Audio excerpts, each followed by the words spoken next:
Olá, queridos, paz do Senhor Jesus, sejam mais uma vez bem-vindos ao meu canal, você protestante, você católico. Muito obrigado pela atenção, pela educação de vir aqui também agora ver a minha resposta. Eu reagi a um vídeo que foi um react a um vídeo meu, e agora eu vou reagir a um react ao react que eu fiz de alguém que reagiu a um vídeo meu. Vamos lá? Amor à Imaculada, sempre. Deus abençoe você. Eita, já começamos bem. Amor à Imaculada, sempre. Ou seja, ele está falando de Maria. Isso aqui, para mim, já é idolatria. Por quê?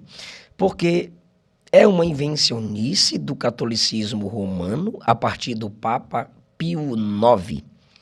E 7 papas, 7 padres, melhor dizendo, sempre falaram o contrário a muitas doutrinas consideradas dogmáticas no catolicismo romano. E contrário à doutrina da Imaculada Conceição, nós temos nomes como Orígenes, Basílio, João Crisóstomo, Cirilo de Alexandria.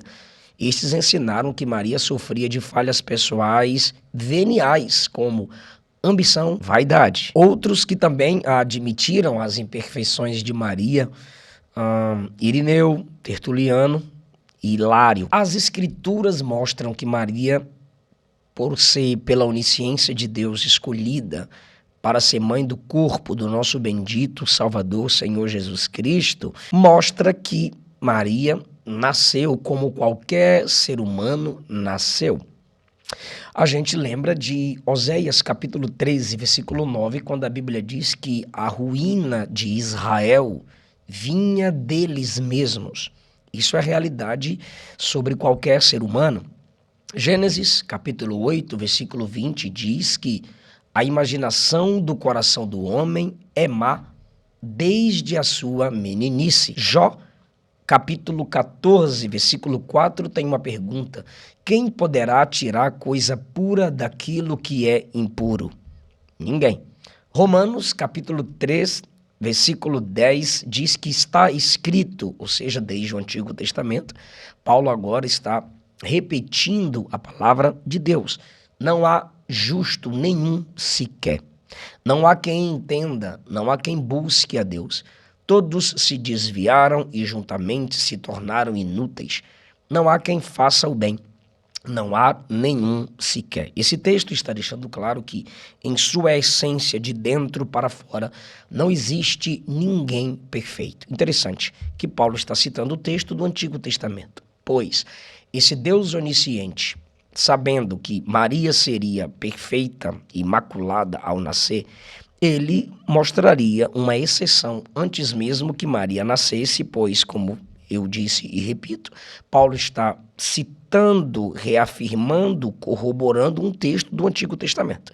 Se o Antigo Testamento existe antes do nascimento de Maria, já era para ter no Antigo Testamento algum texto que indicasse que Maria nasceria sem pecado. Mas o Antigo Testamento deixa claro que só o nosso Deus é santo, que só Cristo Jesus nasceria maravilhoso, Conselheiro, Deus forte, Pai da eternidade, Príncipe da paz. Isaías 53 mostra ele sem pecado. Então apenas Cristo pode ser considerado santo, santo, santo. Ou seja, só ele tem o atributo elevado a 3. Santo, santo, santo. E aqui, por muitos católicos, nem todos, mas muitos que são fanáticos, vão me considerar maldito, herege, por causa de uma constituição feita em 8 de dezembro de 1854 pelo Papa Pio IX, promulgada por ele, afirmando que a Imaculada Conceição, ou seja, que Maria já nasce capacitada a não pecar ou nasce sem pecado. Ele diz que tal doutrina veio pela inspiração do Espírito Santo. Mentira. Para a honra da santa e indivisa Trindade. Meia verdade, porque a Trindade é santa e indivisa. Agora, dizer que tal doutrina veio pela inspiração da Trindade É mentira. E ele diz que tal doutrina é para a glória e adorno da Virgem Mãe de Deus. Mais ou menos.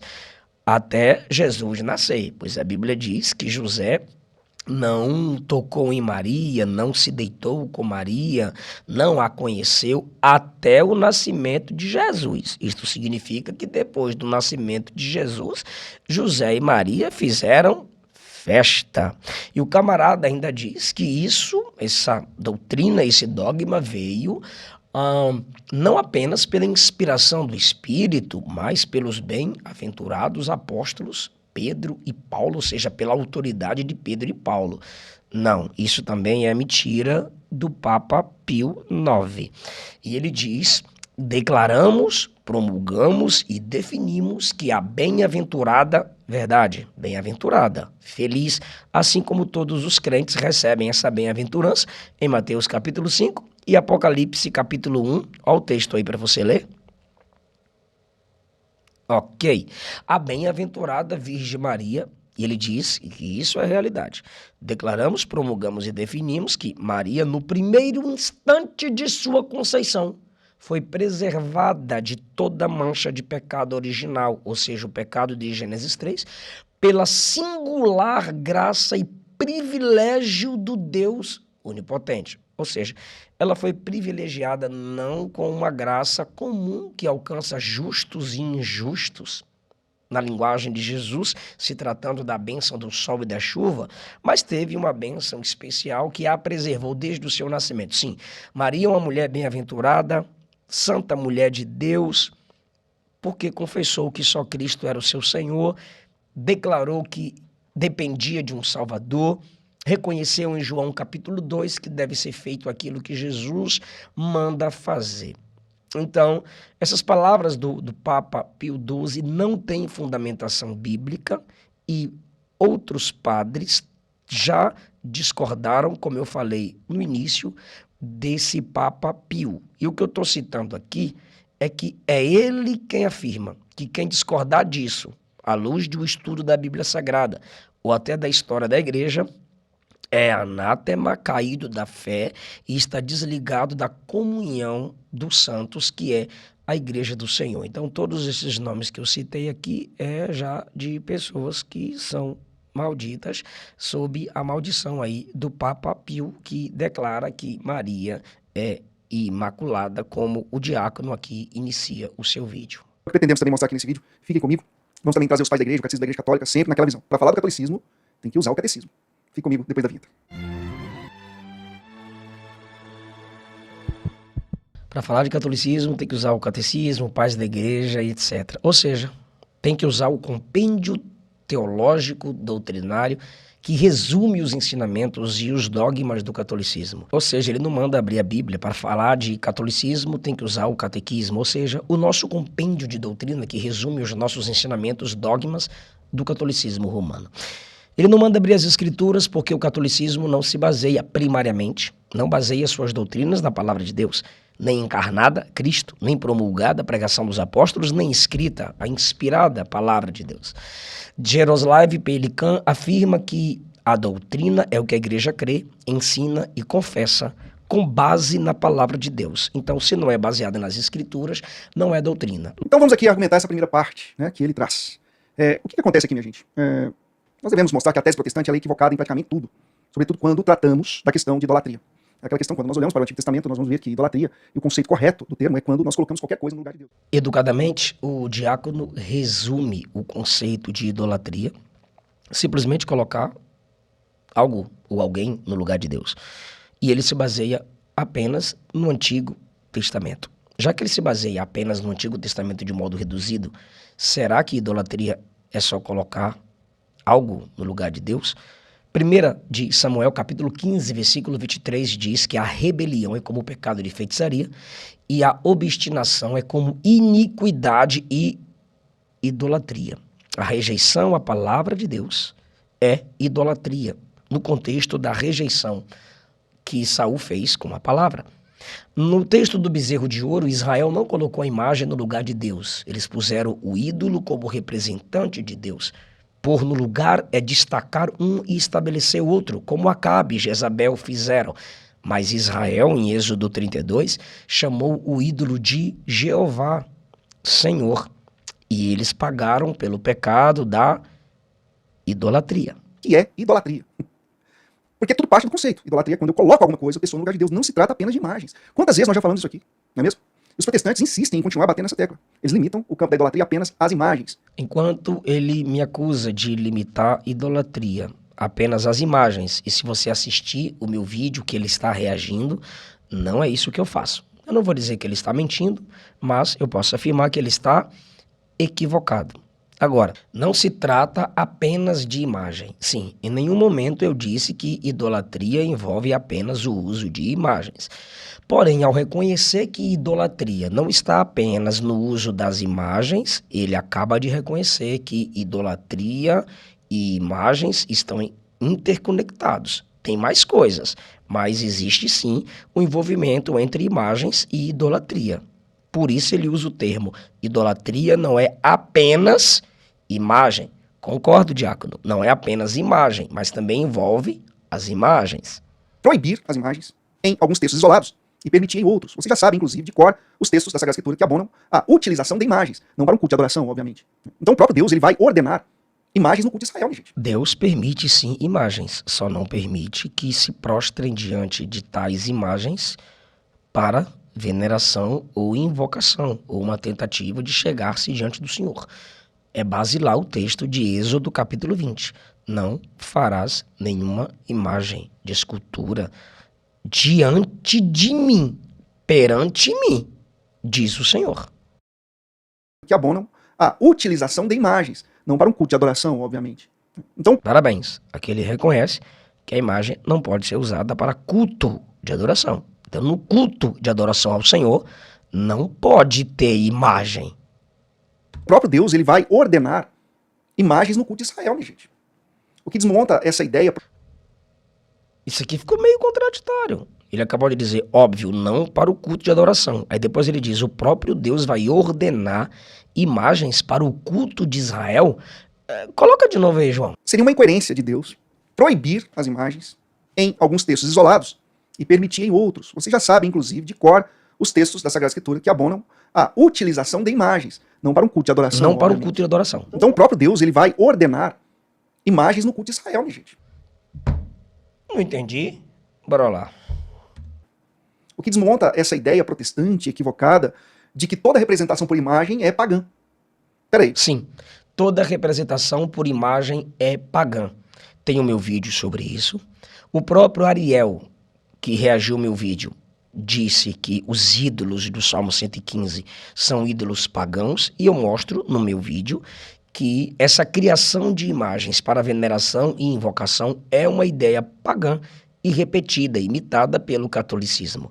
Agora, se a idolatria, a criação de imagens, não é invenção pagã, que no Antigo Testamento os pagãos são gentios e no tempo do Novo Testamento são os ímpios, os idólatras, os bárbaros, ou aqueles que não adoram o verdadeiro Deus, então a idolatria seria uma invencionice judaica? Não. O Antigo Testamento, através da palavra de Deus, na boca de Moisés, profetas maiores e menores, é contra a criação de imagens, mesmo que representativas da divindade. Então, se não é do paganismo, é da igreja primitiva. Apesar do catolicismo romano tentar provar que a igreja primitiva apoiava esse tipo de veneração comum entre muitos católicos, a história da igreja mostra o contrário. A igreja primitiva não iniciou essa criação de imagens para invocação e veneração. Lembrança, marcar território no sentido de aqui nós nos reunimos, devido às perseguições, a igreja se reunia nas catacumbas e haviam ali sinais de comunicação entre eles mesmos do local onde estiveram, os símbolos primários do cristianismo, nada disso a gente duvida. Agora, imagens construídas para invocação, que chega ao nível da adoração, porque a linha é tênue, é invencionice do catolicismo romano. O pagão, no Antigo Testamento, na linguagem hebraica, é um termo usado para denominar aqueles que não faziam parte da aliança de Israel. não cultuavam o Deus dos hebreus. E no latim, essa palavra pagão vem de paganos, cujo significado é triplo. Alguém que pertence a uma aldeia, alguém rústico e alguém que não adora o Deus da Bíblia, ou seja, um idólatra. O ex-protestante e cardeal John Henry escreveu: nos é dito de várias formas por Eusébio que Constantino, com o objetivo de recomendar a nova religião aos pagãos, ou seja, tentando apresentar o catolicismo aos pagãos, transferiu para o catolicismo, os ornamentos externos com os quais eles, os pagãos, estavam acostumados em suas próprias religiões. Não vemos problema em alguns tipos de símbolos que evidenciam a historicidade do cristianismo.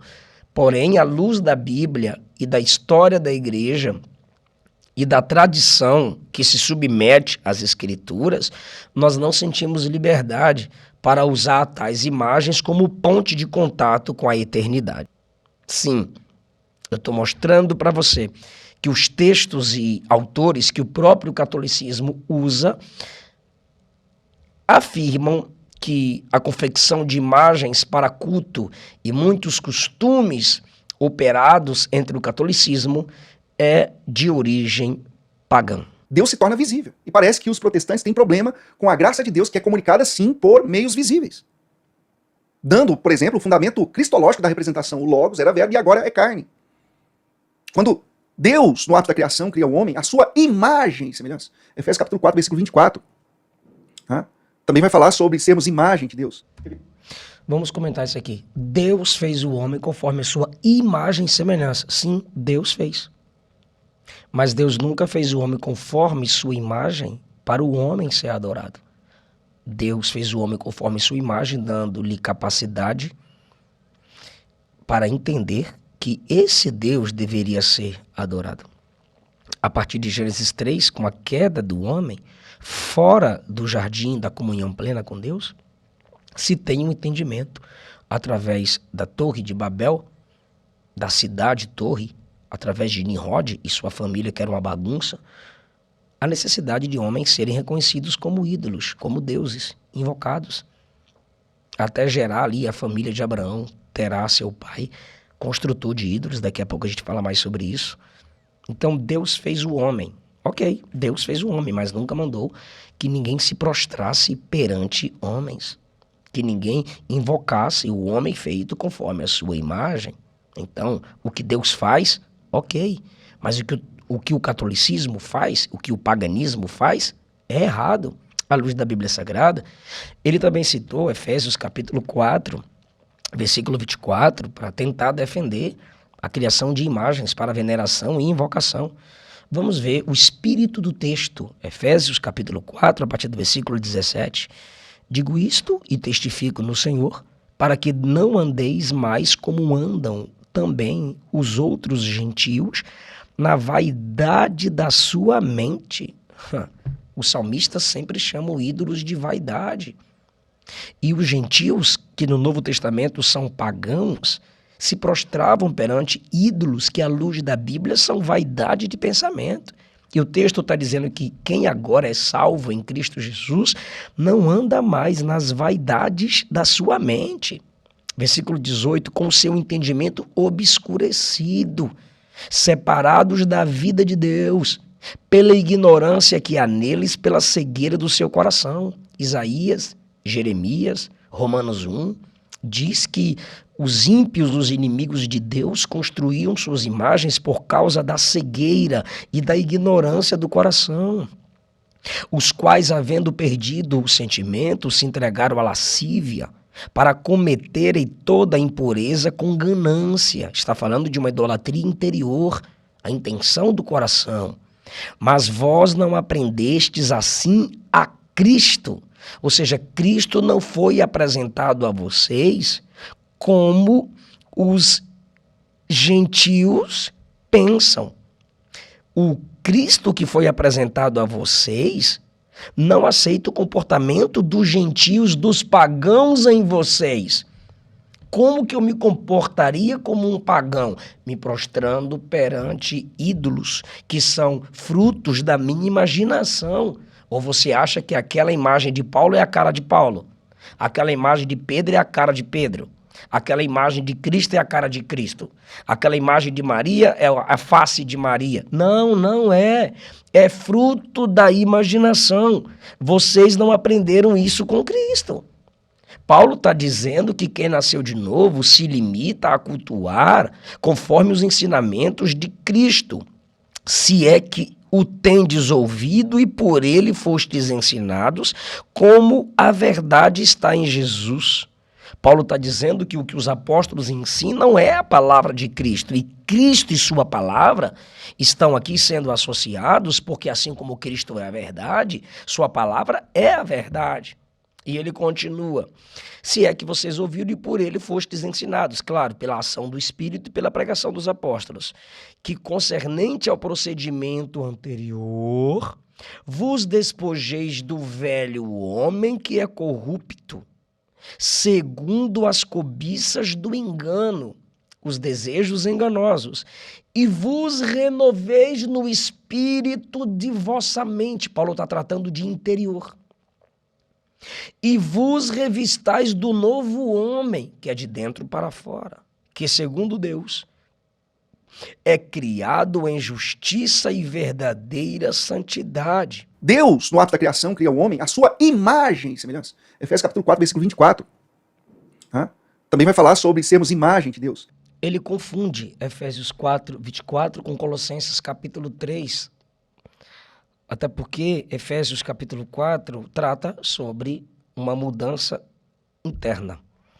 E é essa transformação interna que nos assemelha ao caráter de Deus.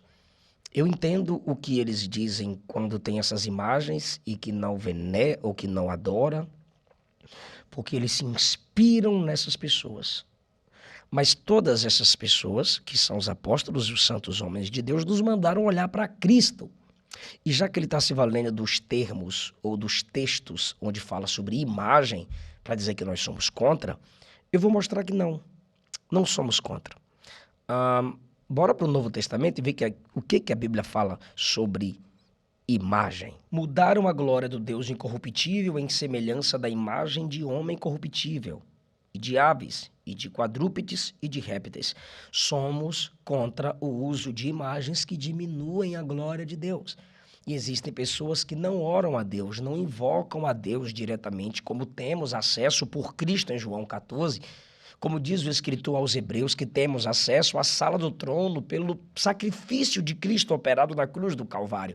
Nenhuma imagem humana pode se colocar no mesmo nível ou entre nossa comunhão com Deus. O Novo Testamento ainda diz no capítulo 8, versículo 29 da carta aos Romanos, o que dantes conheceu também predestinou para serem conformes à imagem de seu Filho. O texto está nos levando a valorizarmos a imagem de Jesus, o caráter de Jesus, a vida de Jesus, o estilo de Jesus, o perfil de Jesus. O mundo tem que olhar para nós e ver Cristo, e nós devemos nos inspirar em Cristo e não nos próprios apóstolos, cujos pecados estão explícitos na Bíblia. São Pedro, que na hora de calar falava e na hora de falar calava, na hora de orar dormia. São Pedro, que foi corrigido por Jesus quantas e quantas vezes, que o próprio Paulo teve que repreendê-lo na cara. São Paulo, que discutiu com Barnabé, querendo deixar para trás João Marcos, voltou atrás depois. Isso mostra que ele era falho. São Paulo, que ele mesmo disse em Romanos capítulo 7 sobre suas guerras. Então todos eles eram humanos e falhos. A imagem que a gente precisa é aquela que através do Espírito é gerada em nós quando meditamos nas Escrituras Sagradas. Deus já deixou os seus símbolos para que possamos nos guiar e nos inspirar. 1 aos Coríntios, capítulo 15, versículo 49, ele está tratando ali da ressurreição, é um texto escatológico, e ele diz, assim como trouxemos a imagem do terreno, assim também traremos a imagem do celestial. Então, apenas duas imagens deveriam ser contextualizadas em nossa vida cultica. A de Adão é o reconhecimento de que somos humanos falhos, mas a de Cristo é a dependência da graça de Deus em nos transformar conforme o caráter de Cristo pela ação do Espírito, pela meditação das Escrituras. Bora para a imagem no Novo Testamento, 2 Coríntios 3,16. Todos nós com o rosto descoberto, refletindo como o espelho a glória do Senhor, somos transformados de glória em glória na mesma imagem. Que imagem? A imagem de Cristo, o perfil de Cristo, a vida de Cristo. Então, a imagem que nós deveríamos valorizar é o jeito de Jesus, a pessoa de Jesus, o caráter de Jesus. Isso é ser cristocêntrico, mas numa religião idólatra, numa religião onde tem vários e vários santos que competem com o nome de Jesus, pois entre vocês, pelo menos o que se vê e que se ouve, pouco se canta a Cristo, pouco se fala sobre Cristo. Maria é muito mais cantada, os outros santos são muito mais invocados porque são muitos. A gente gosta de volume, enquanto Jesus é um só, único caminho, única porta, única ponte, único acesso, único mediador.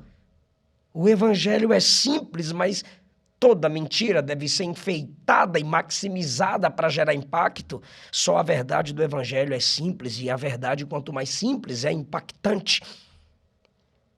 A Bíblia também diz, 2 Coríntios 4,4, o Deus deste século cegou o entendimento dos incrédulos. Satanás é o Deus deste século, que cega o entendimento dos incrédulos, para que não lhes resplandeça a luz do evangelho da glória de Cristo, que é a imagem de Deus, onde o evangelho de Deus é ofuscado e apagado, a imagem de Deus, que é Cristo, é desprezada.